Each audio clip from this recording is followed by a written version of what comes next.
I'm Joe Catalano with an AM Quincy news update for Thursday, August 6th.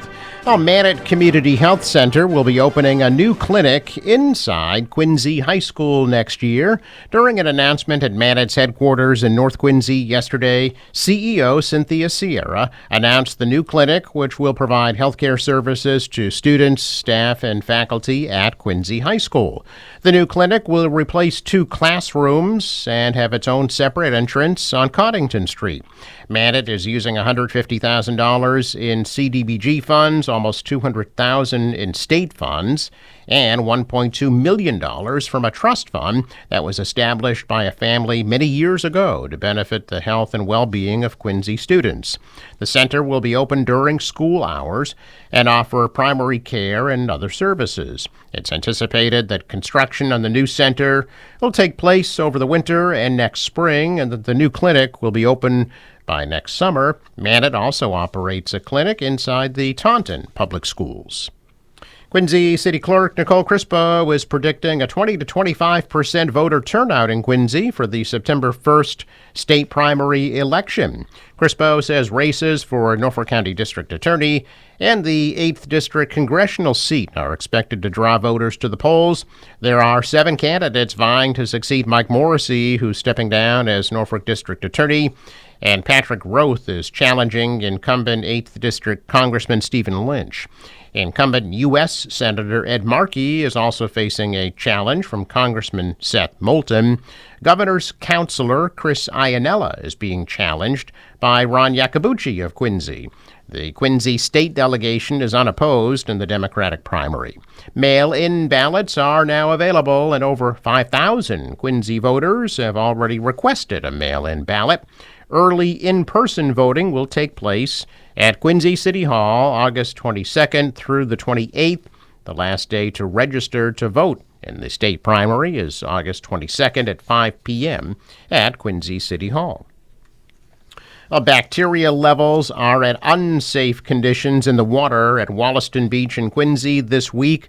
The Department of Conservation and Recreation says tests taken at 4 sections of Wollaston indicate that pollution levels exceed what is considered safe for swimming. Signs are posted and red flags are flying, warning people to swim at their own risk. The weekly beachwater testing program continues through Labor Day. The Red Line continues to be plagued by delays less than a week after the MBTA touted the successful completion of a 10-day shutdown for track repairs and signal upgrades between Alewife and Park Street stations. Shuttle buses temporarily replaced trains from Harvard Station to Park Street yesterday because of a signal problem at Harvard. The issue delayed riders for about 25 minutes, and the T encouraged people to catch a bus instead. There have been issues on the reopened stretch of the Red Line nearly every day since service resumed. On Friday, there was smoke on the tracks at Charles Street MGH and a signal problem at Harvard that was delaying riders for about 25 minutes during the afternoon commute. On Monday, delays of about 20 minutes were happening due to a signal problem between Harvard and Kendall MIT, and a disabled train at Kendall MIT on Tuesday caused delays of about 15 minutes. The T said it doesn't anticipate further issues, but said it's ready to dispatch crews quickly if any more problems arise. Now, the jury in the trial for Lindsay Clancy, the mother accused of strangling her 3 children in their Duxbury home in 2023, was dismissed for the day yesterday after medical testimony, toxicology evidence, and emotional testimony from the Clancy family's former nanny. Yesterday's testimony first focused on medications in Lindsay Clancy's system and DNA evidence related to the 2023 incident in her Duxbury home.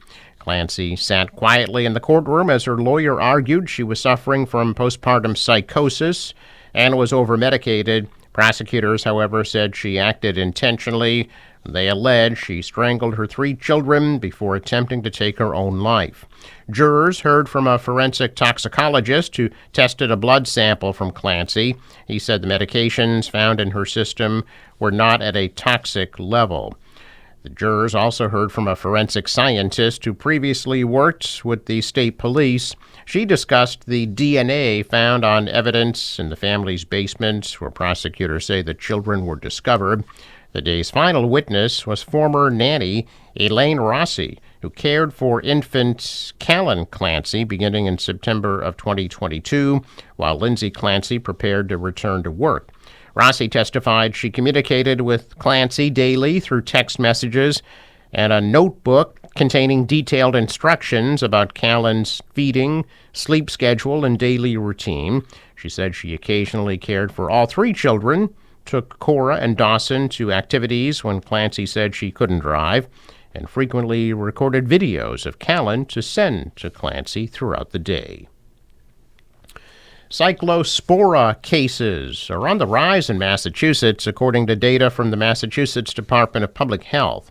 So far in 2026, 147 cases have been reported statewide, the highest annual total since 2019, when more than 200 cases were confirmed.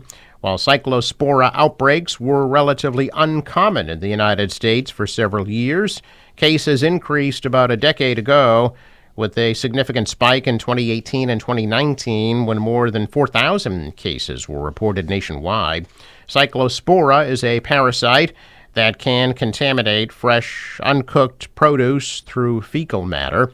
On July 17th, Taylor Farms of California recalled iceberg lettuce sourced from central Mexico after it was identified as a potential source of the outbreak. The recall includes iceberg lettuce sold at retail stores and served in restaurants, as well as other recalled products distributed to food service customers.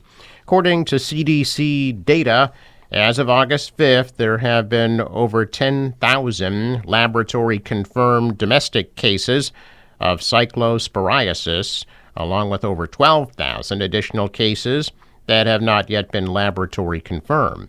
The Massachusetts Department of Public Health said case investigations have identified several small clusters among Massachusetts residents, with some appearing to be linked to the recalled lettuce.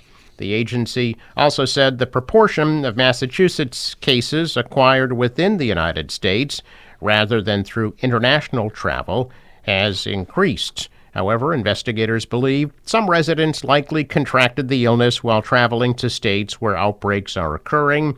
According to the Department of Public Health, only about 20% of Massachusetts patients reported international travel. Health officials said there is no evidence of large-scale outbreaks in Massachusetts, and no locally grown produce has been identified as the source of infection.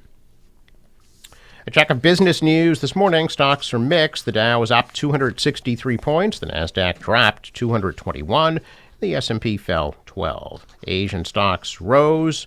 The dollar was up. The euro fell. Oil at $79 a barrel.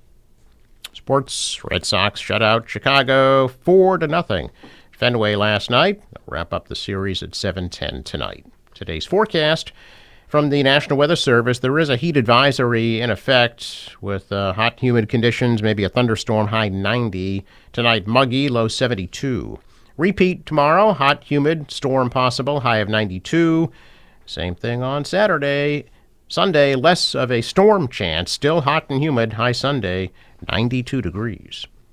For the boater, waves about a foot, light southerly winds, and a high tide at 5:56 p.m. Sunrise 5:42, sets at 7:57. I'm Joe Catalano with an AM Quincy news update for Thursday, August 6th.